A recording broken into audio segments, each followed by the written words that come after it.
welcome back. Another episode of the Empty Gym podcast. As always, joined by Adam Pollard and again Mikey Terzakis. Welcome, Mike, to the show for episode your second. No, I think this is your fourth appearance now. Second once you're full time now, but welcome to the show again, Mike. Thank you for having me on. All right, today gonna do something a little different. We're doing a little Christmas check-in. Kind of go through some like superlatives that this is right about 1 week left in most non-conference seasons, maybe two in some other ones. But we're getting close to the switch from non-conference to conference season, so kind of not quite a halfway, but a little bit over halfway check-in.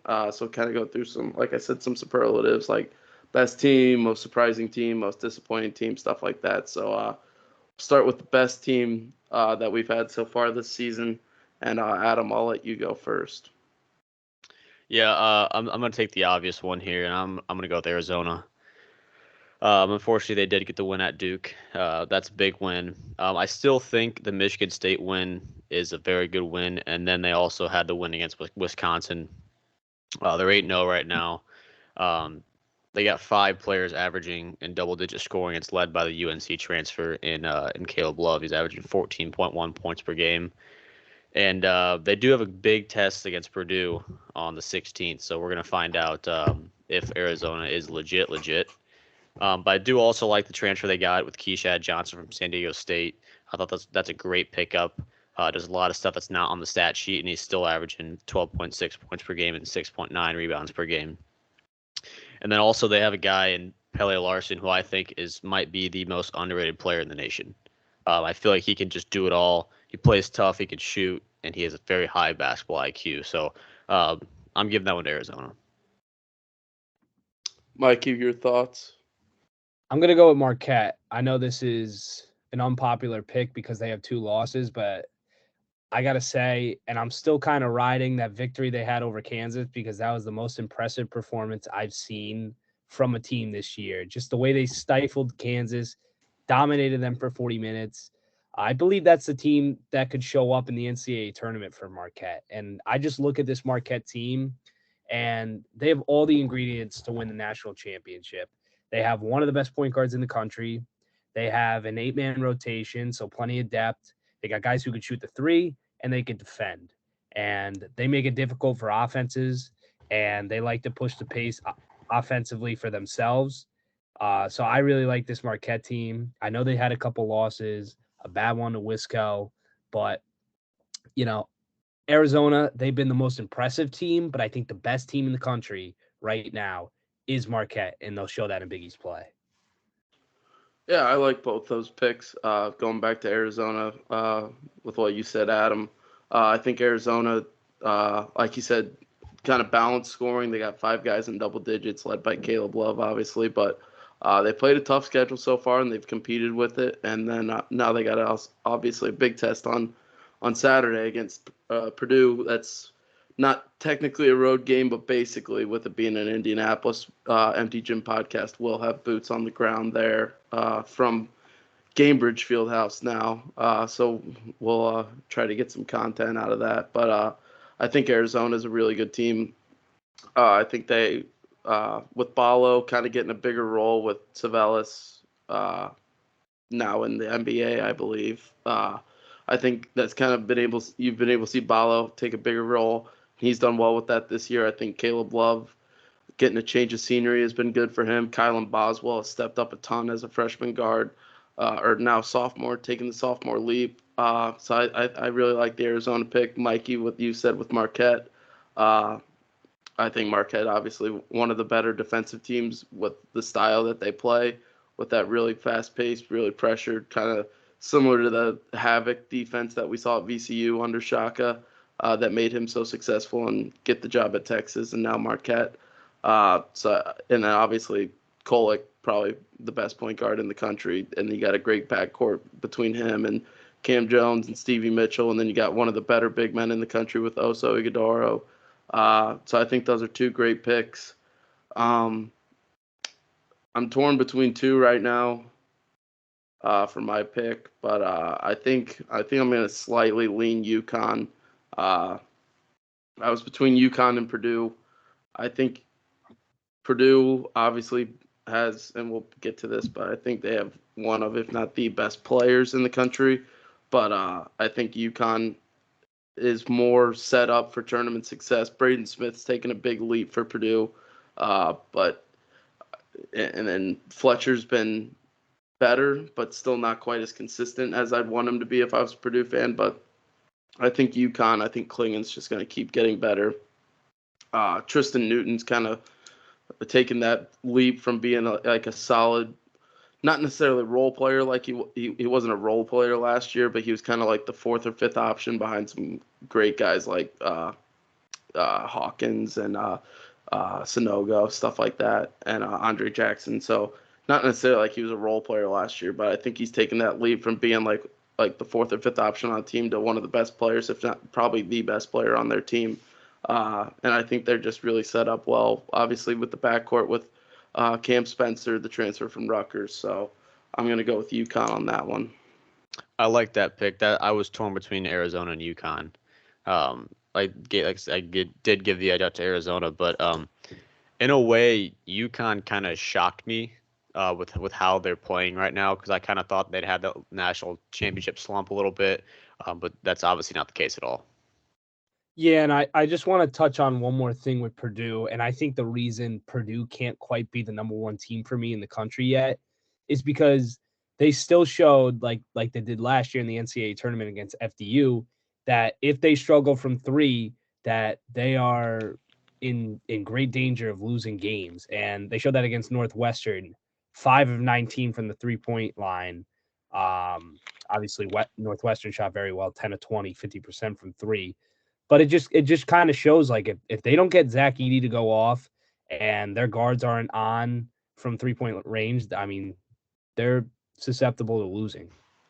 Yeah, we talked about it last week. Me and Adam did, but the concerns are still there, which makes them even more concerning. It's like the shooting. They've shown flashes of it in some games. Like coming off that Northwestern game, they shot the ball great against Iowa. And I think they ended up beating Iowa by like 20, which was a nice bounce back for them to stay away from being 0-2 in conference play against a solid Iowa team, not as good as they've been in previous years. Don't really have the star power that they have had in the past few years with the Murray brothers and Garza. But the concerns are still there. I think the concern of the lack of a four-man has been big. That's just like they don't really in Lance Jones, the transfer from Purdue, not quite big enough to guard a wing. So like you're kind of undersized there a little bit with the 3-guard lineup. And then you just haven't really gotten any production out of your four, whether it's Drake Hoffman-Wren or Ethan Morton, Cam Heide, or Mason Gillis. You just haven't got the production you want out of there. So I think that's kind of what's making me hesitant. I still think they're obviously contenders, probably favorites for the Big Ten League Championship. But I don't know. I feel like Purdue's just a half step behind a little bit, but I think Edey also at the same time is good enough to carry them to it. But that's kind of why I sided with UConn there. Yeah, I mean, Purdue, like, I want to make this clear, like, their guard, like, Braden Smith has taken a huge leap from last year and has established himself as a very good point guard in the Big Ten and in college basketball. It's just there's still, like you said, the concerns with the four and just other guards getting cold from three. It really hurts them. Yeah. Anything from you, Adam, on the best team discussion? Yeah, kind of what you said with the lack of the four-man, and then obviously what you said, Mikey, with they're very vulnerable when they can't hit the three ball, which is kind of one of those things where it's a live by the three, die by the three. Kind of similar to Kentucky. If Kentucky can't keep hitting these threes, who knows what's going to happen? But that's kind of why I can't confidently say that Purdue is the top team in the nation right now. Yeah. So to wrap this one up, Adam went with Arizona. Mikey, you went with Marquette, and I went with UConn for best team. For most surprising team, Mikey, I'll let you lead this one off. Okay. Now Now I had a couple options for this one, but I'm gonna go with the homer pick, the fun one. I'm gonna go with the Butler Bulldogs. Gotta go with the Butler Bulldogs. 8-2 right now. A pretty impressive non-conference schedule, beating Texas Tech, Penn State, and Boise State. And they look like a completely different team, especially offensively. They're averaging over 80 points a game. And, last year's team was, to put it lightly, a disaster. And this year they've come with a completely new roster, and guys have stepped up. A guy like Pierre Brooks, who didn't really play much at Michigan State's now getting the opportunity to play legitimate minutes, and he's thriving in those minutes. I mean, guys like Telfort, Posh Alexander's looked like his old self so far. Very impressive Butler team that was projected 10th in the Big East is now looking like they're going to be a bubble team for the NCAA tournament in year 2 under Thad Matta. So I got to go with my Dogs. They look good so far. Lot of season left with Big East play coming up, but so far so good. Yeah, you stole my pick there. I knew one of you guys was going to take that. I had to, dude. The dogs have been awesome this year. I mean, you go up to Michigan State, second weekend of the year. They needed to win really bad after those losses against James Madison and Duke. So I mean that's understandable. Tough road game, first road game of the year. I can't imagine the winning percentage for any team in their first road game of the year is very high. That's always just, especially with a team as new as we have, that's always just going to be a tough thing to do out of the gates. And then obviously a very good FAU team down in Orlando. But to get out of it, I was praying that we could get out of this non-conference 8-3, and then who knows from there. But getting out of it, obviously tough game against Division II Saginaw Valley State on Friday night. So hopefully we can sneak that one out. But if we can get out of non-conference season 9-2, I think that puts us in a great spot for potentially making a tournament. And I think, I mean, with the inconsistencies of Villanova, like, who knows, we could be a top 4 team of the Big East. I'm not going to say that yet, but I think it's possible. I think there's a chance of it happening. Whereas, like, obviously the last few years we've been 8th, 9th, 10th, stuff like that. Like you said, projected 10th.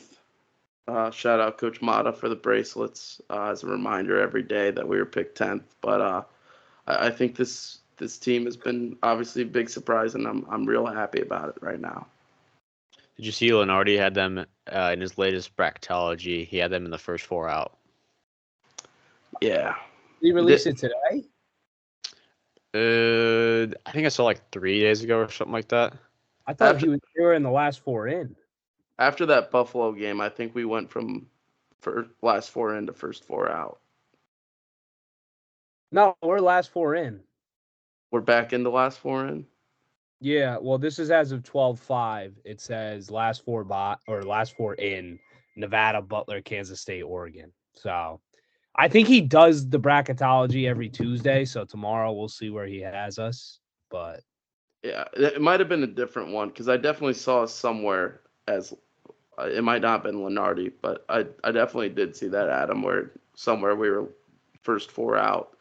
So we're hanging right around that bubble. Obviously, I honestly think by the end of the year we won't be a bubble team, in the fact of, like, I think either we're going to do good enough in this Big East schedule to be locked in the tournament, or the Big East might eat us up a little bit and we might be locked into the NIT. But if we can hang around that bubble, I'll be okay with that, and hopefully somehow find a way to sneak in. But it's been a good ride so far, and it's been a lot of fun, and hoping to keep that into the Big East play. yeah, and one more thing with Butler, you just look at the Big East right now, and it's pretty wide open outside of like 1A, 1B, and 1C. Yeah. St. John's has struggled. Providence doesn't look great. Seton Hall, Georgetown, DePaul looks terrible. But Georgetown, Seton Hall, and Xavier have all looked pretty mediocre. So I think it's a great opportunity for Butler to go in and win some games and maybe go like 10-10. If we get 10-10, I think I think they're in. I think 10-10 with a win over one of the top three. If we could sneak out a win against one of the top three at home and get kind of that resume win, and then win a game in New York, get to 20 wins. I think we got a shot. I think we got a shot, Mike. Yeah. But yeah.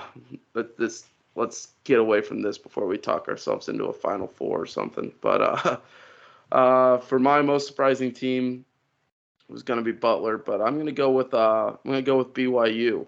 What are they, 8-1 now after that loss to Utah. Tough rivalry game on the road, but got a big MTE win out in Vegas between what they play Arizona State and NC State. So two wins over Power 5 teams there. Obviously, the Big 12 is going to be a big test for them, but I'm liking what I'm seeing so far from BYU.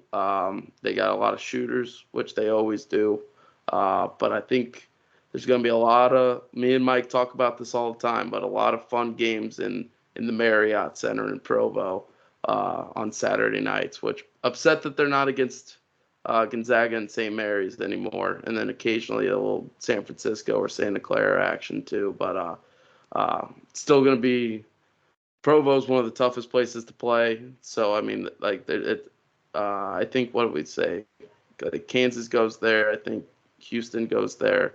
Houston goes. I don't think Houston, Kansas goes yeah, there. Kansas doesn't. Kansas State goes there on a Saturday night, but Houston goes there on like a Tuesday, I think. But it's going to be a big step up to the Big 12, so we'll see if they can handle it. But right now, I'm pretty surprised by how well they've played this year.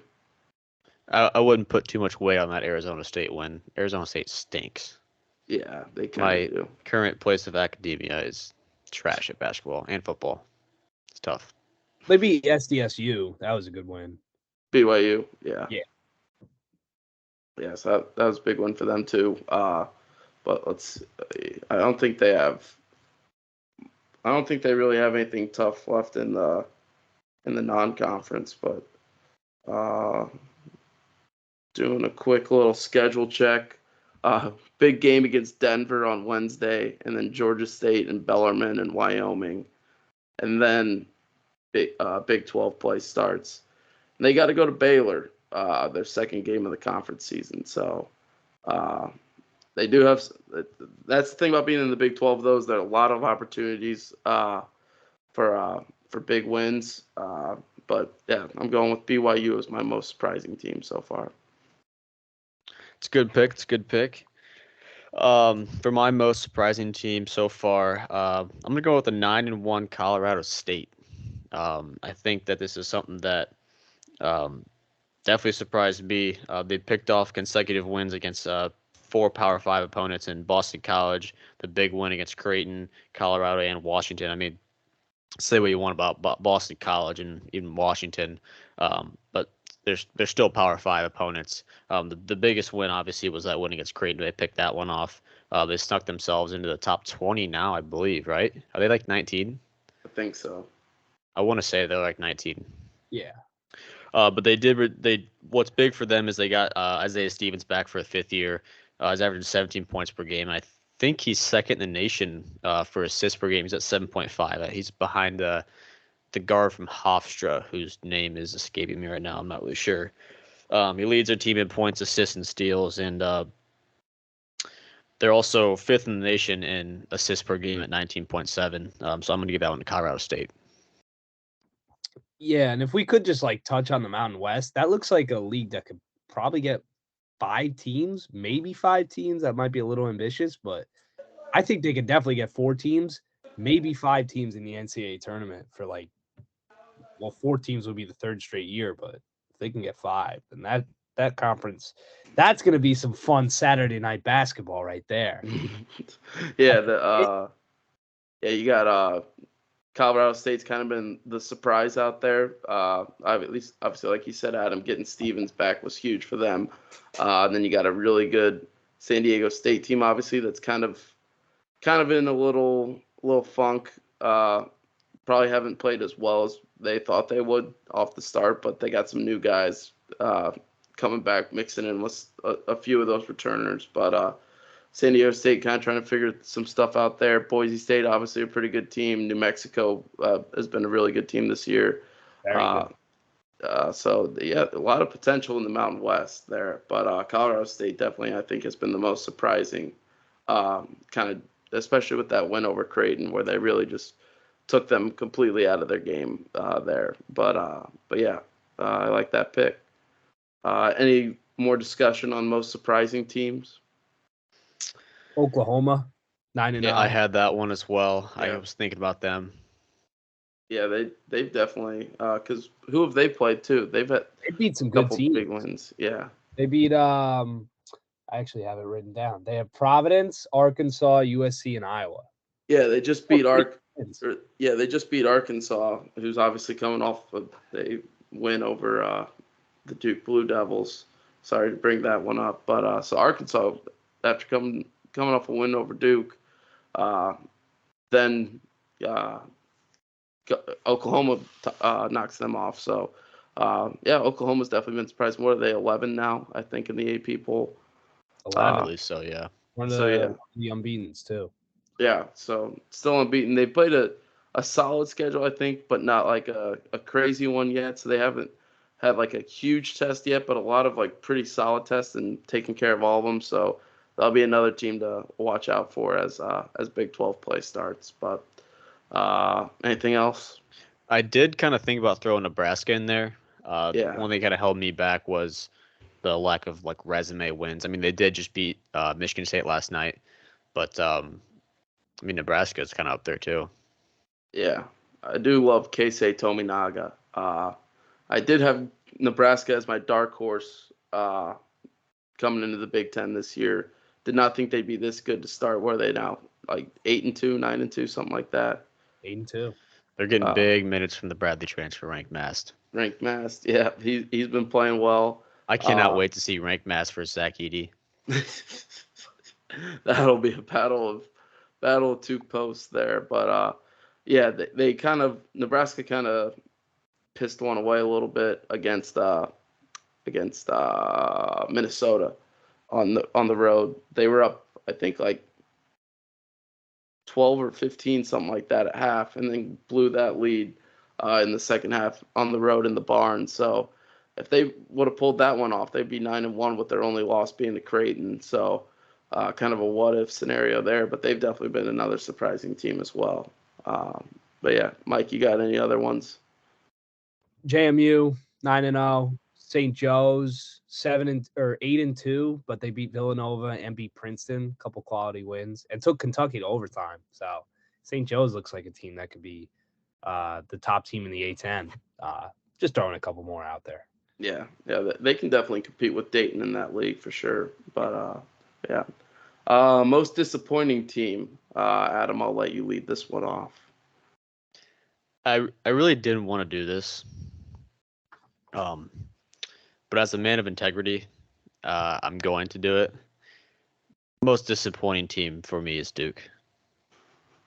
It's tough. Like I said, I didn't want to do it, but I felt like it needed to be done. For the listeners, I'm going to do this for you. 6-3 start. I'm not happy about it. I don't think any Blue Devil fans are happy about it. Started the season out at number 2 in the AP poll, and now we're down to 21.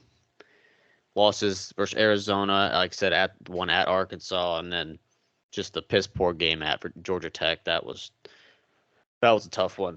But I do have some stats for you. This is terrible. Why am I doing this? We're 105th in the nation in 3-point percentage, 94th in the nation in free throws made, 221st in offensive rebounds, and 135th in defensive rebounds.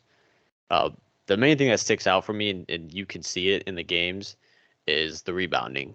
It's just not there. Filipowski, he's probably averaging 10 a game, but I mean, he can't be the only one that's getting boards. It's tough. The guard's got to come in. Maybe we got to switch up, like I was talking about the rotational things. But we just got to be better in all those stat categories and just simply got to play harder. So I'll give it to Duke. It's disappointing for sure. Mike, Duke thoughts? Yeah, I mean, they've gotten off to a slow start. Obviously, Adam hit the nail with the hammer on that one, but I think they're going to be all right. I just think they've had a little rough non-conference, and obviously that terrible win terrible loss to Georgia Tech. But I think they'll be fine. They just kind of got to find their footing again. I think Roach is trying to do a little too much, but I think they'll be. I completely agree. Yeah. I think they just got to take a deep breath, take a step back. And, there's plenty of seasons. So I think they'll be all right. Yeah, I think like they obviously have a ton of talent. Kind of figuring out Adam, you talked about it last week, kind of figuring out which freshman guard is really going to step up between like McCain and Caleb Foster, because you got Roach has been consistent with the scoring numbers, not necessarily with the efficiency at times. And then Filipowski has really kind of just been the carrying that team to get to that 6-3 record. But I think, like you said, the rebounding is definitely a concern. Obviously, with Proctor out now, do you have a timeline on that? Have you seen anything? No, I haven't seen anything. Yeah, but he'll probably be out, especially with not really having too many tough games coming up as non-conference season kind of comes to an end. They might try to keep him out for a little bit. I think they play, is it Baylor? Yeah, we got them coming up. Yeah, so I think I think we talked about it last week. It was like Hofstra or something like that. So kind of an easy game or two before you play Baylor to kind of get everything back in check a little bit, hopefully, and maybe keep Proctor out for a little bit longer, heal up that injury. But yeah, Duke has definitely been a frustrating team to watch. I'm sure very much so for you. So that's kind of it's not fun, obviously, having to deal with that. I've dealt with those expectations before and not meeting them, so that's always tough. But yeah, Duke pick for Adam. Mikey T, your most disappointing team so far this year. Well, I'm going to switch it up. I know Adam went with his homer pick. I'm going to kind of go with a homer pick on this one. And I know this sounds confusing to listeners out there because I just did a homer pick with Butler, but I'm going to go Villanova. Kind of like a Butler/Villanova fan, but we'll get into that another time. But Villanova, and the reason I say Villanova is really disappointing, I know, look, this isn't Villanova basketball bringing in 4 transfers to figure it out. What's disappointing with Villanova is that they have phenomenal wins.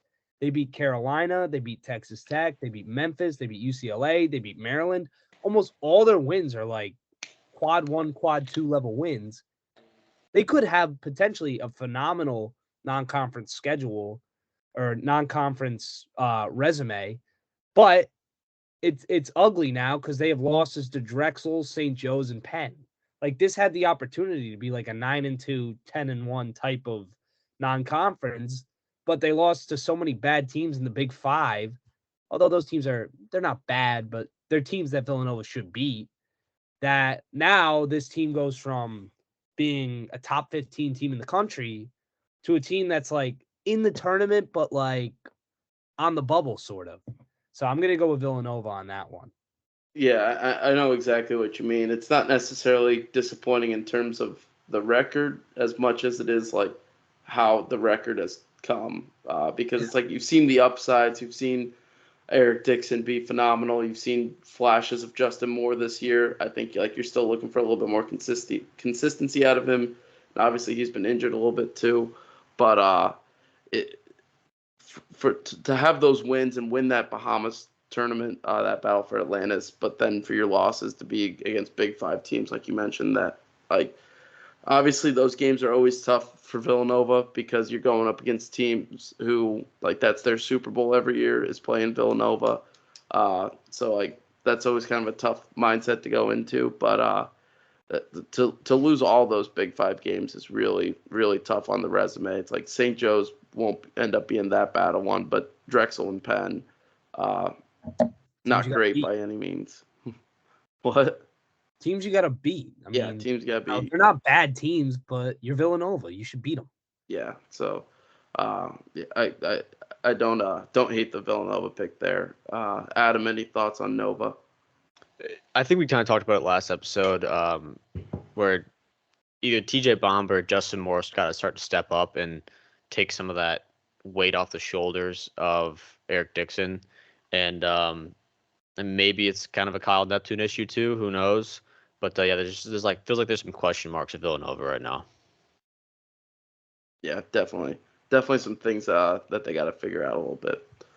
Well, I put 3 things for each, or 3 options for each one, and you guys did not pick any of the ones I had, so now I'm in a little. You had. Should I go with should I say the one that I think you think I have? I thought for sure someone was going to pick the super obvious one. Yeah, I think I know what one Adam's talking about, and I think I also know what one Mikey's talking about, and I think they're different. No, I think we're thinking of the same thing. All right, just say it. Just say it. All right, I'm gonna go St. Mary's. That's not what I was thinking. That is not what I was thinking. I think me and Adam were on the same page. I think you were on a different page than us. I thought I knew Adam was talking about Michigan State. Yeah, that's the one I was talking about. That's what I was thinking. I thought you were talking about St. Mary's since we're such West Coast Conference guys. I was thinking Michigan State. I think Michigan State probably has been a little bit more disappointing, and I'm kind of amazed that they made it out of this without getting picked. But are they under 500 now that they lost last night to Nebraska? 4-5. I think they're 4-5. Yeah, but for St. Mary's, for me, like I said, me and Mikey, huge West Coast Conference guys. I was expecting a lot out of St. Mary's this year, and I was expecting a real jump, and I was expecting the potential to compete with Gonzaga for the West Coast Conference championship, as Gonzaga doesn't really necessarily have the team that they usually do. Not to say that they aren't good, because they're still very good, but I thought with the combination of St. Mary's bringing all those guys back, like Mahaney and Paxson and stuff like that, I thought St. Mary's would be able to have a better record than 5-5. And the weird thing is too, is you got a good win over New Mexico. You got a big win over Davidson team that's usually a pretty good program, kind of struggling with the coaching change of the famous the great Bob McKillop, who was there forever. I think his son's the head coach now. And then you got they just got a big win the other day on Saturday against Colorado State.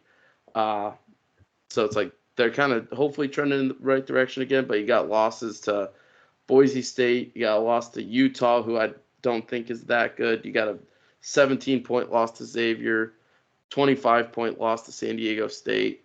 Obviously, this all kind of started with the 4-point loss against Weber State. So St. Mary's for me, mostly just because I was very excited about them coming into the year, and I've been disappointed with them so far. Yeah, the loss to Weber State's a terrible loss, and they pretty much failed every big game they've had besides the one against Colorado State. Did they return anyone besides Mahaney? I don't really know much about St. Mary's outside of Aiden Mahaney. It was Mahaney, Saxon, not Paxson, Mitchell Saxon, their center. Alex Dukas, Mason Forbes. So they brought back a lot of guys from last year's team that were pretty good. Who'd they lose? Who's that good point guard they had last year? I know you're talking about. I can't remember his name. Not Jordan Ford. That was a couple years ago. Yeah. I don't remember, but I know what you're talking about. Logan Johnson. Was it Logan Johnson? Yeah. Yeah. They lost him. Maybe that has something to do with it. Yeah, but I thought Mahaney would take a big jump his sophomore year, and it just hasn't quite come yet. So, and then Saxon, you haven't really got a whole lot out of him. Dukas, you're kind of still trying to get more out of him too. So, it's like like the schedule they had was relatively tough. Like they're playing some pretty solid teams, but to kind of fall flat in a lot of those. Besides this Colorado State win, so I'm hoping this kind of starts to turn it around a little bit. But that's more why I'm disappointed is that they weren't, especially in those first couple ones, they weren't even really competing that much either. It's not like they were close losses. So, but that's my most disappointing team. More personal pick. Yeah, and just going off that real quick, it's going to be pretty difficult for them to really, I don't want to say make the NCAA tournament, but like it's going to be difficult for them to get more signature Like to wins. build a resume. Build a good resume to be in the tournament. I mean, they already have 5 losses, and generally West Coast Conference teams to make the NCAA tournament, you got to be like at worst like 24-8. So it really leaves them like zero room for error in non-conference.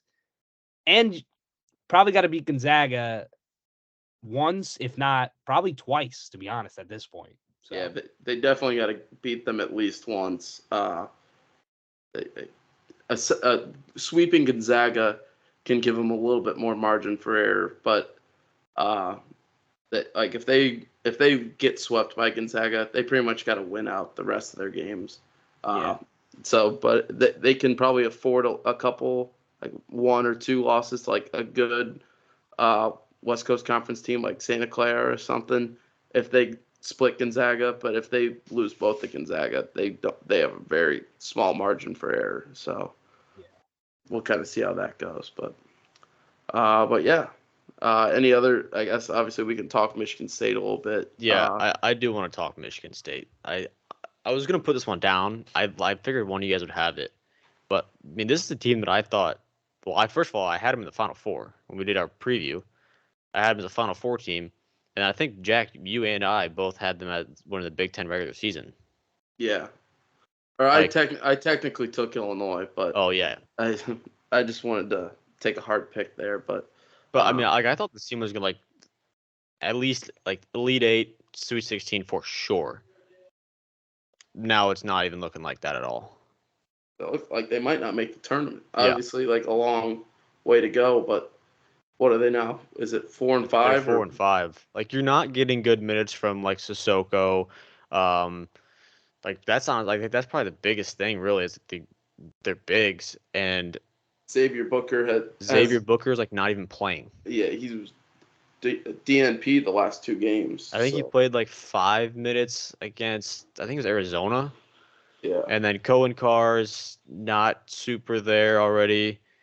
Cohen Carr is like a great athlete, but he's still it's a project. It's a project that is not going great so far. And it's like did you see the tweet that John Rothstein put out?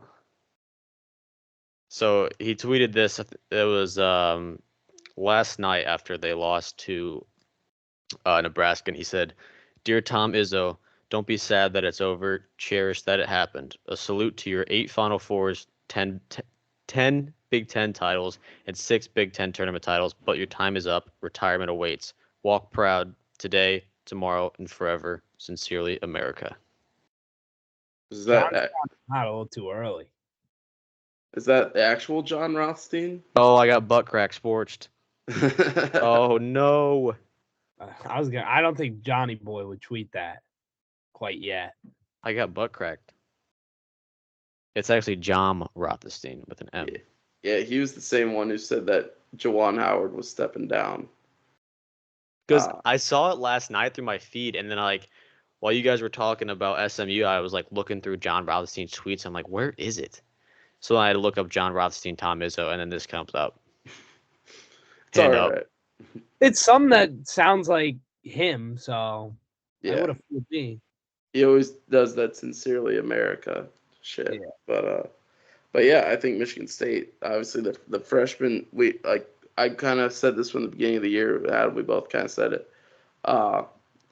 This team was going to be as good as the freshmen were.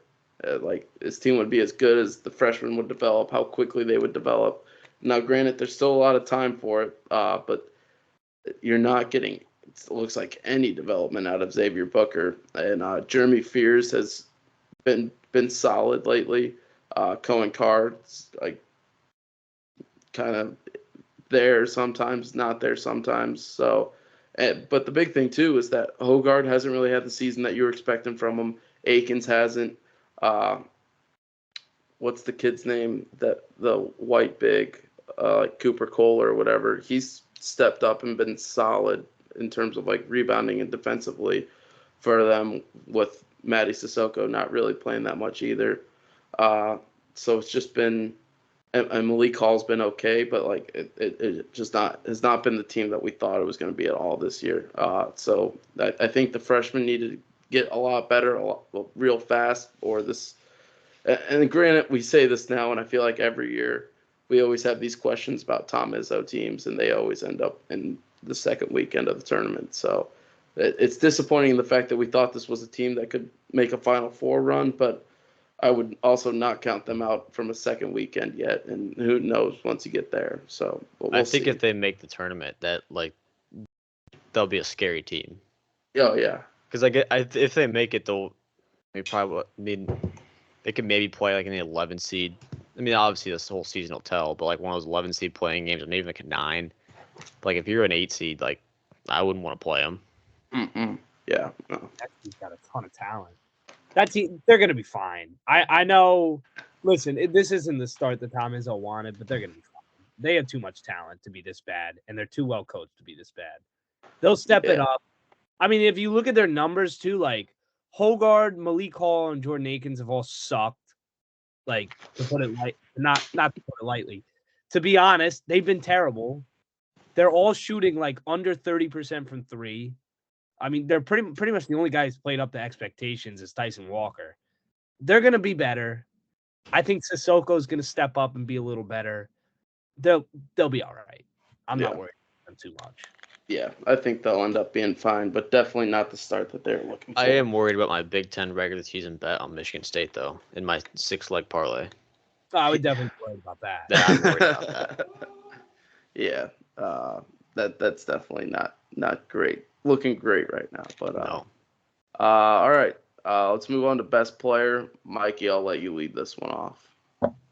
Well, I could go with the obvious pick and someone who I'm trying to think, because I think the best player in college basketball is Zach Edey.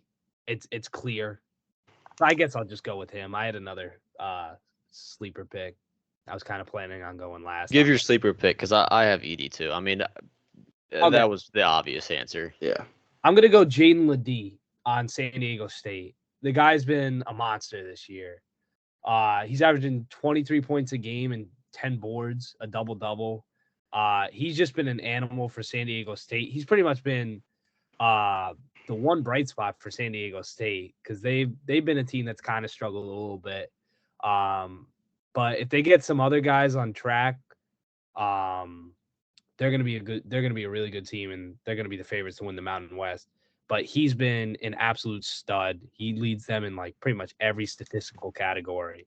He's been the top 5 player in college basketball this year. He's had like 5 or 6 games where he's dropped 25 and 10. Against Washington too, he dropped 34 and 17.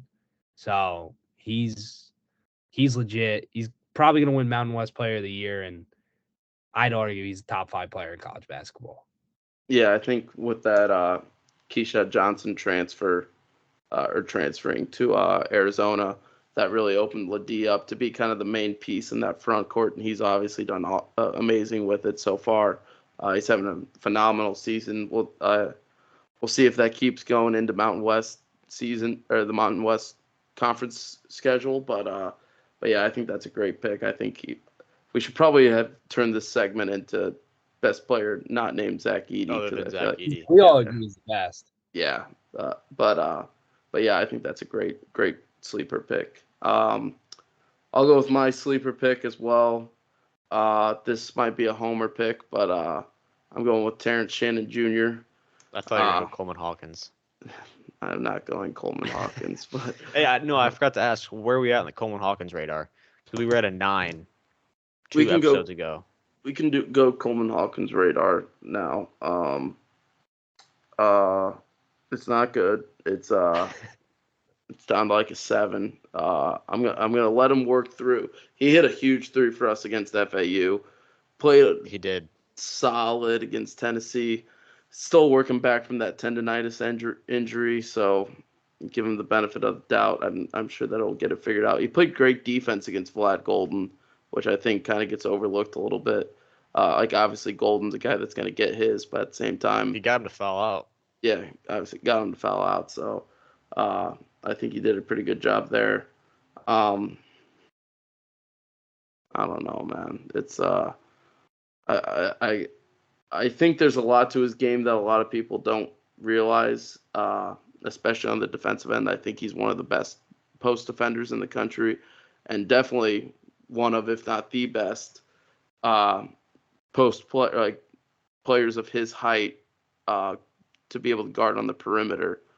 So if he is caught in a switch, or if we're in a bigger lineup and he's got a guard against a wing, I think he's one of the best players at like the height of 6'10" and above at guarding on the perimeter. So I think his defense has been phenomenal this year, but the offense I'd still like to see get a little better. He's been a little bit more confident with his shot, which has been good. Like even if he's missing them, like I just wanted him to take more shots and quit doing the shot fake, dribble drive, try to make a crazy pass. It's like he can do that every once in a while, but when he's banking on doing that every play, it's just not going to be consistent. So, but let's get to the player that's been very good. That was talking Coleman Hawkins right there. Talking Coleman Hawkins. Terrence Shannon Jr., the 3-point shot is like the game he had against UCLA last year where he hit 8 threes. It feels like he's having one of those games, like not necessarily to that extent, obviously, but he's having one of those games every game this year. The sidestep to the right, pick the dribble up off the right hand, shooting it left-handed.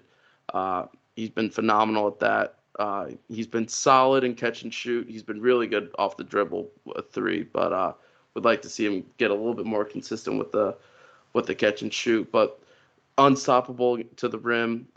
Never really got going against Tennessee on Saturday, and he ended up with still like 22 points or something like that, just because he got to the foul line so much, but could never really get it going from 3. I think he only hit 1 against Tennessee. But he's my best player in the country, not named Zach Edey. Might be a little bit of a homer pick, but he's also number 2 on KenPom for National Player of the Year behind Zach Edey. So not the only one who thinks that. The analytics say it too. So. Stats say it. But yeah, I'm going Terrence Shannon Jr. Yeah, if we're going not named Zach Edey, I feel like you can throw Tyler Kolek into that conversation as well. Jack, sorry to bring this up, but the way that he had major control over that Illinois game, and I think he's solidified himself as the best point guard in the country. Yeah, he was another one I was thinking about. Tristan Newton was another one I was thinking about. But yeah. Malavai Leons. Malavai Leons has been thought about. But yeah, so we got Mikey with Jaden Ledee, myself with Terrence Shannon Jr., and Adam with Tyler Kolek. Mikey, any other thoughts on that?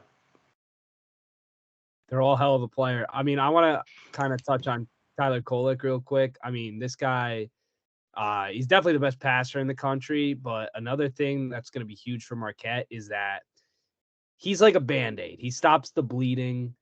When the other team's on a big run, he goes in and gets a bucket. And he's not dropping 25 a game, but he's giving you baskets when Marquette needs baskets. He's making a great pass when Marquette needs a easy bucket. Yeah, Tyler Kolek's definitely in that conversation for National Player of the Year. All right. Yeah, I agree. Hey, real quick. Yeah.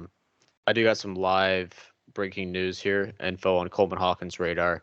I did text our good friend Colin Roach to see where he was at on the Coleman Hawkins radar. He gave him an 8. Hey. Coleman Hawkins is an 8 for Colin Roach. He says love him right now. There you go. No further explanation from Colin, but he's at an 8. Changing the haters day by day.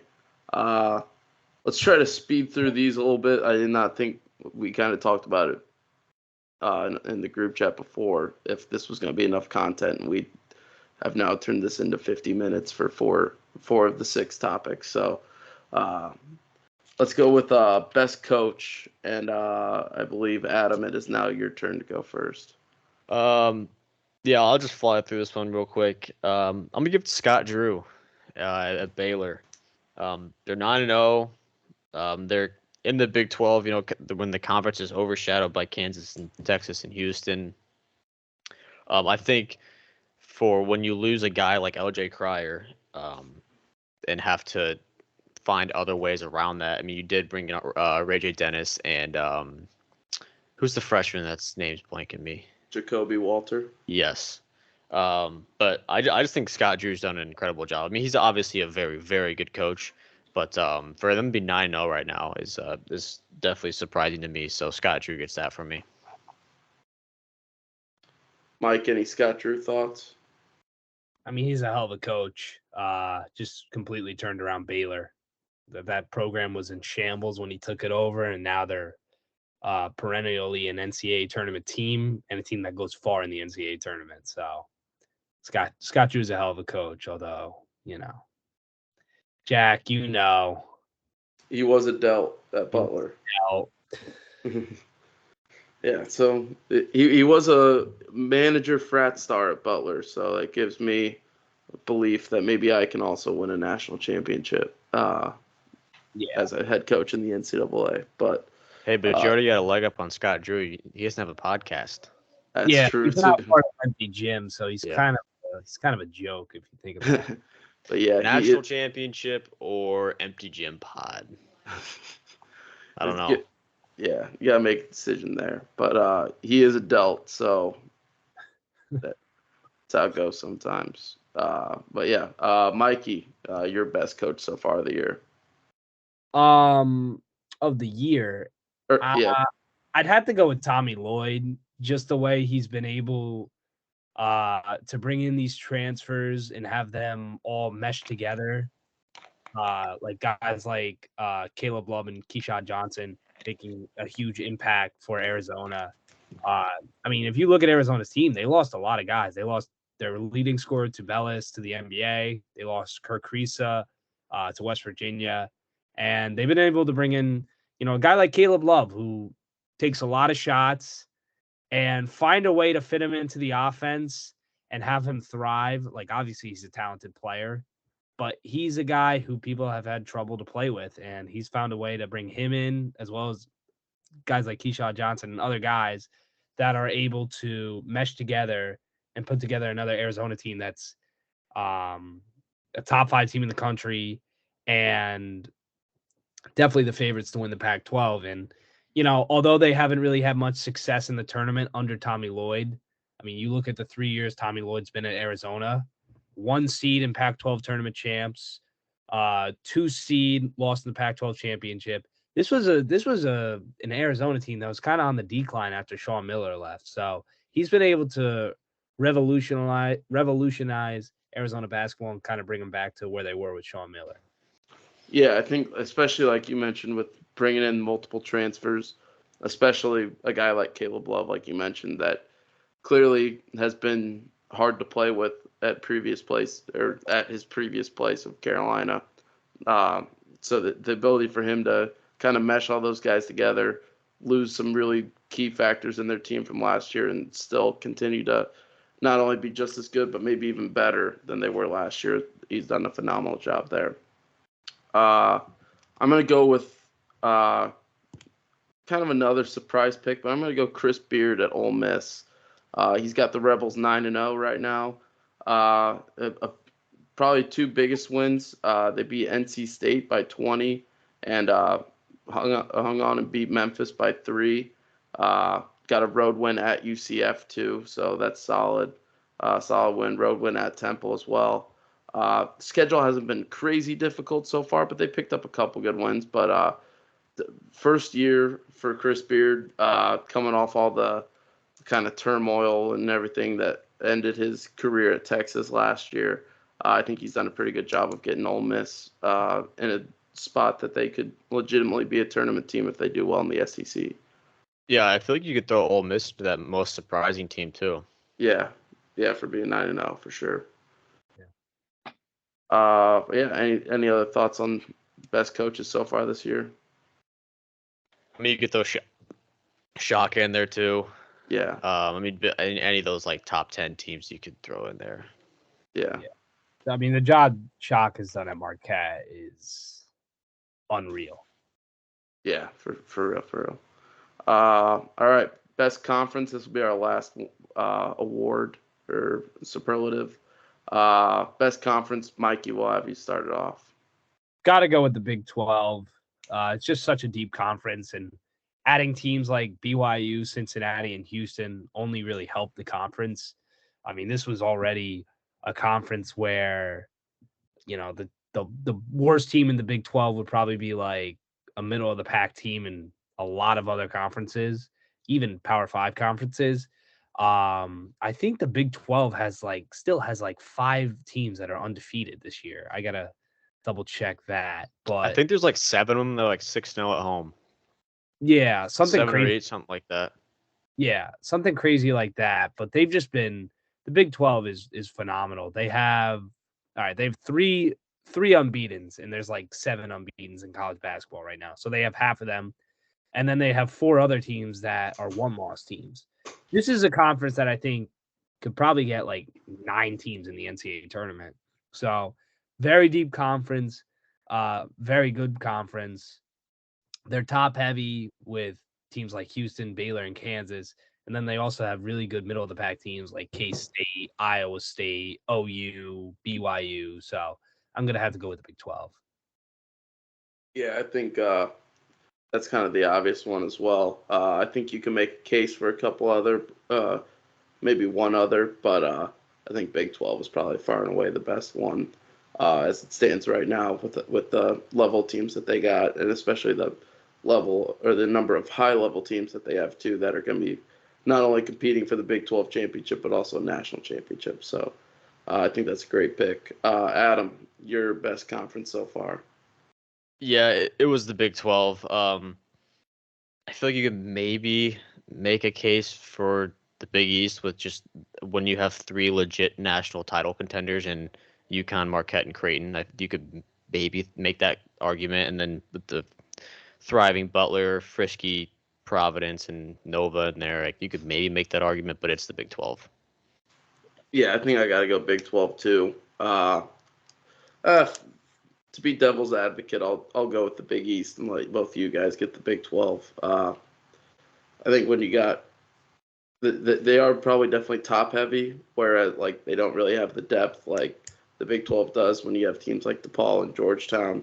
But I'll go with the Big East for sake of argument with the 3 national title contenders and maybe a 4th sneaky Elite 8 contender over here in Indianapolis. But yeah, that's our awards. So quick run through.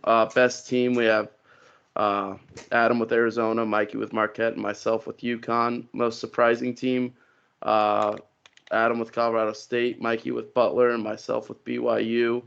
Most disappointing team, Adam with Duke, Mikey with Villanova, and myself with St. Mary's. Best player not named Zach Edey, Jalen Ledee from San Diego State for Mikey, Tyler Kolek from Marquette for Adam, and Terrence Shannon Jr. from Illinois for myself. Best coach, Mikey, Tommy Lloyd from Arizona, Scott Drew from Baylor for Adam, and Chris Beard from Ole Miss for myself. And best conference, Mikey and Adam taking the Big 12 and myself taking the Big East. With that, should we get into Team of the Week? Let's go. All right, Adam, I'll let you lead it off. I'm going to give this one to Tennessee. I think they got a couple get-right wins in this week. Took care of business at home versus a good Illinois team. They think that's a very good win coming off that tough stretch that they had in Maui. Dalton Connect now averaging 19 points a game and on 49.2% shooting. Like I said, good get-right week, a couple get-right games. They also did beat George Mason, and I think Tennessee's up there for Team of the Week. Yeah, I mean they obviously they had a couple, or that George Mason game to kind of, like you said, get right a little bit. They've just had a really, really tough non-conference schedule, obviously with going to Maui and then going to Chapel Hill, stuff like that. So uh, it they did not hand themselves any favors with that non-conference schedule, but they've done a solid job of bouncing back with it, especially with that win over Illinois on Saturday. So Tennessee is as your team of the week. Mike, team of the week from you. Team of the week, I got to go with Arizona. I know it's a little cliche, but the way they dominated Wisconsin on Saturday was one of the more impressive performances I've seen this season. Just dominated them start to finish, put up 48 points offensively in the first half, destroyed a really good Wisconsin team and a team that was hot, who just beat MSU and Marquette. So got to go with Arizona. I'm a little out of breath right now because I just ran up the stairs to grab a charger. on that. Yeah, Arizona. Another good pick. Obviously, that dominating win over Wisconsin Saturday. I thought Wisconsin, I didn't think they were going to win that game by any means, but I thought they would at least kind of fight in it a little bit, especially coming off that performance against Marquette. And then that conference win over Michigan State. But Arizona just came in to the McHale Center and dominated Wisconsin. So definitely a good choice for team of the week. I'm going to go with a spin zone here. They did lose this week, but I am going with the Illinois Fighting Illini. I said if we came out of this trip 2-1, I'd be happy. I'm happy with it. Got the win at Rutgers. Got a big win over FAU, where the offense really shined, which I was not expecting. I thought if we were going to beat FAU, it'd be kind of a slugfest a little bit. But Terrence Shannon Jr. with 33 points in that game. Marcus Domask with 33 points as well. And then, you go into a tough environment at Tennessee and you're leading at half. Obviously, the second half didn't go the way we wanted it to, but I'm very encouraged by this team and very excited for the future for Illinois this season. I think they can be a legitimate second weekend contender. And like I said, once you get there, who knows? I think this team has the capabilities of potentially making the Final Four if everything goes right. But I think we had a good week this week, so I'm happy with it. Yeah, I think Illinois is like a scary team. Like, I think any team that Terrence Shannon Jr. is playing on, that they're going to be good, and I do think that Illinois can make some noise in the tournament. Yeah. Yeah, and I also think outside of Purdue, there's no one that's better in the Big Ten than Illinois. I mean, unless Michigan State starts to prove it, I think Illinois is the second best team in that conference. Yeah, and I think who knows? Maybe we sneak a Big Ten title away from Purdue this year. Possible. Story of the week, Adam. We'll start with you. Yeah, it's a little bit of an old news, but Rutgers lands the number 2 and number 3 overall recruits for 2024, and Dylan Harper, the number 1 combo guard, and Ace Bailey, and number 1 small forward. Both of them 5 stars. So while we're on the topic of recruiting, I thought I'd give a little just recruiting housekeeping of the top recruits. See where they're going. Obviously, 5-star Cooper Flags going to Duke, and like I said, Dylan Harper, Ace Bailey going to Rutgers. 5-star small forward Drake Powell is going to UNC. 5-star shooting guard Trey Johnson is going to Texas. And as far as right now, as recruiting class teams rankings go, you got Duke at the 1, Kentucky 2, Rutgers 3, Missouri 4, and Texas 5. So recruiting is starting to shape out a little bit. So just kind of a little update on that. Yeah, just kind of crazy. Rutgers has the number 3 class. I mean, I never would have thought I would live in a world where Rutgers had a top 5 recruiting class in basketball. So good for them. Dylan Harper is a stud. So it's gonna be fun. Yeah, that was also my story of the week. I think obviously getting Ace Bailey. I always thought if they were going to get one or the other, it'd be Dylan Harper. So I'm kind of surprised that Harper waited a little bit longer to commit, waited until the late signing period instead of the early signing period. So that's the other thing for Rutgers is he's not signed and can't sign until April. So they'll probably have to keep recruiting him over the next couple months and make sure he stays true to his word on that commitment. But the class that Steve Peichel's been able to pull has been crazy. We'll see how he does with that. I don't think he's had this much talent. Like, obviously, Geo Baker was a very talented player, but not at the level of these guys. So how he deals with kind of that talent, and especially with freshmen who are not only one and done type of guys, but they're like lottery pick level guys. So we'll see how Rutgers kind of deals with that. Sometimes it's not always the best scenario when you have two freshmen that good come in, and we'll see how it kind of goes from there for them. But to get those two guys was insane for Rutgers, so that was really cool to see. Yeah. Mikey, do you have a different one, or did you have the same one as us?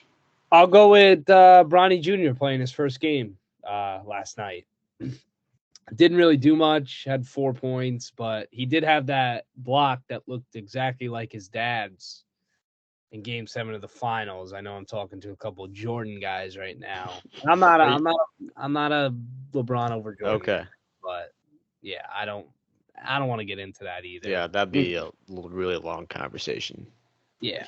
He does have more college points than his dad does already. So yes, that's true. But I guess good for him to get back on the court. Obviously, he had that scary incident over the summer with his heart, but good for USC too. I think he's going to be a solid guy at the bench. I don't think he's a one and done like everyone says. I think he's probably a 2 or 3 year player. Yeah, we'll see, because it's kind of the thing of like, does he go one and done? Because wherever he's going, LeBron's going. So it's like his draft stock could be heavily improved purely off the fact of his dad's LeBron James. Yeah, but I hope that he turns into a 2 or 3 year guy, because I think, especially with not being able to finish out the summer and not being able to go through the fall and then getting a late start on this season because of all the heart stuff. I think if he turned into a 2 or 3 year player, he could become really, really good. So I hope he sticks around. But that was actually one of my shout outs. So both my stuff got taken in this round. But definitely probably the 2 best stories of the week with Bronny coming back. But now we'll take a look at what's coming up this week. Not too many weekday games this week. Finals week, a lot of places. So the NCAA has rules about that, of like kind of when they can play and how much they can play and what days they can play during finals week. So not too much going on there, but a jam-packed Saturday. We'll go chronologically. At 12:30, Kansas goes to Assembly Hall and IU. So IU kind of got a chance. Mbako's been playing better. He's kind of been figuring some stuff out. Renew has been really good. Kalel Ware has been very good. So we'll see. Maybe IU can figure out a way to upset Kansas at home, but that'll be a fun game. 2 o'clock, Baylor against Michigan State in Detroit. Michigan State obviously looking to kind of bounce back a little bit. 2:30, Texas A&M against Houston. 4:30, the biggest game of the day, Arizona and Purdue in Indianapolis. We talked about this game a little bit earlier. Like I said, boots on the ground there. So excited to go see that game. We got the CBS Sports Classic, Ohio State UCLA before the first game, and then Kentucky Carolina will be a really good game. A sneaky one, Alabama goes to Creighton. Alabama played very well against Purdue up in Canada this weekend. Weren't able to get the win, but had a good showing against Purdue. Almost pulled that one out. So they go to Omaha.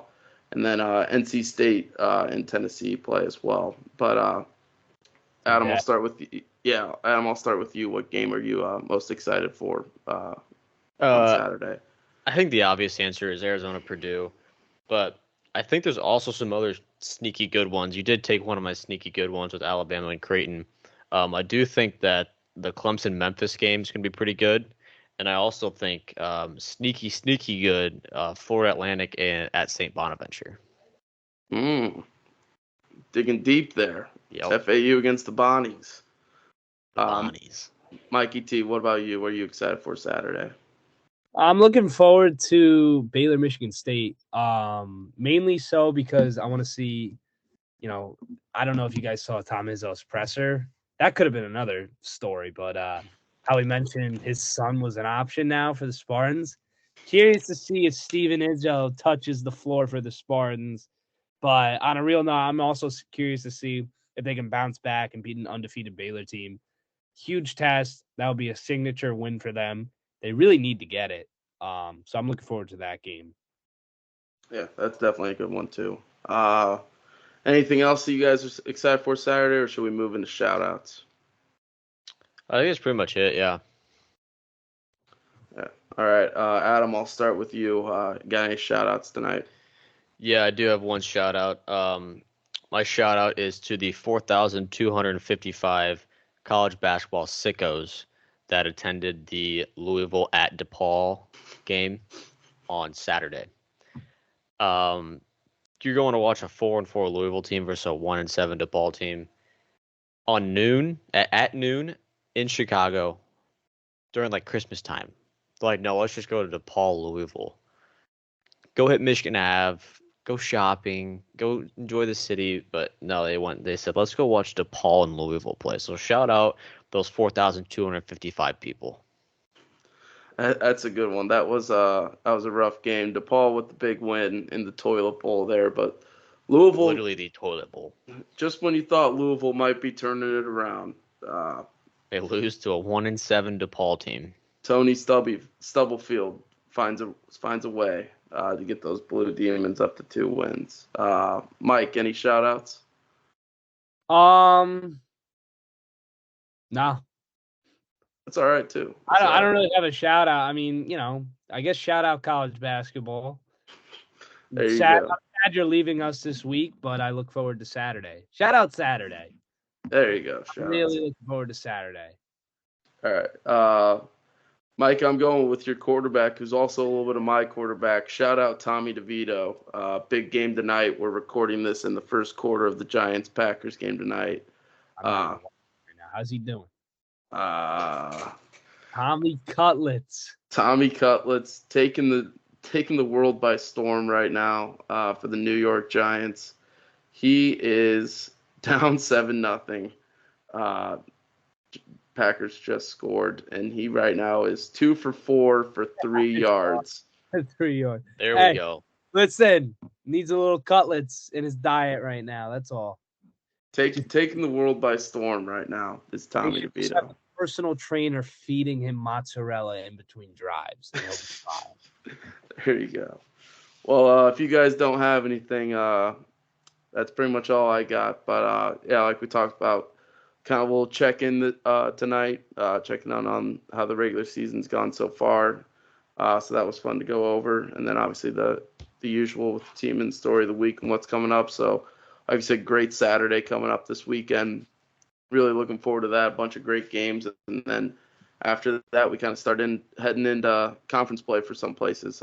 With Big East starts up next week. Big Ten's close to. Obviously, they did those first couple games, but Big Ten's close to getting started up. Big 12, stuff like that. So conference season's just around the corner, and gonna wrap it up with a couple more good weekends of some non-con games with some rivalries as well as we get towards the end of the non-conference season. But with that, appreciate you guys listening, and we'll see you next time.